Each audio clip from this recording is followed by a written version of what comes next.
কলমি শাক সিদ্ধ করে রেখেছি নুন জল দিয়ে। পুকুরের তো পয়জন কেটে যাবে, কোনো পয়জন থাকলে। শাক ভাজা হবে, পেঁয়াজ কাঁচা লঙ্কা শুকনো লঙ্কা ফোড়ন দিয়ে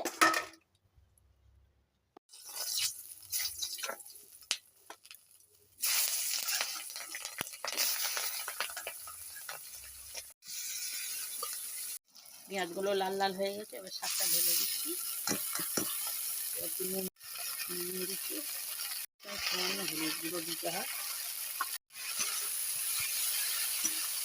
চাপা দিয়ে ভাজি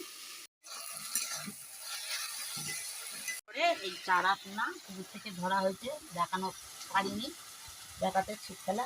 এই গাঁটি কচু পেঁপে কাঁচকলা ডাঁটা দিয়ে আলু রাঙালি দিয়ে ভাজা ঝোল করবো। আর এই পটল ভেজেছি হয়ে গেছে।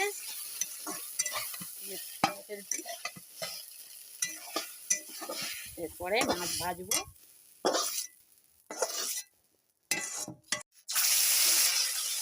মাছ ভাজা তুলছি,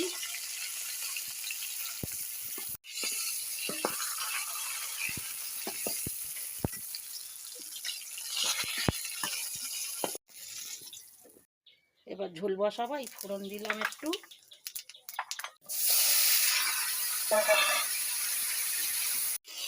গাঁটি কচু সজনার ডাঁটা কাঁচকলা পেঁপে রাঙালু গোলালু ঝোল নুনটা দিয়ে দিচ্ছি।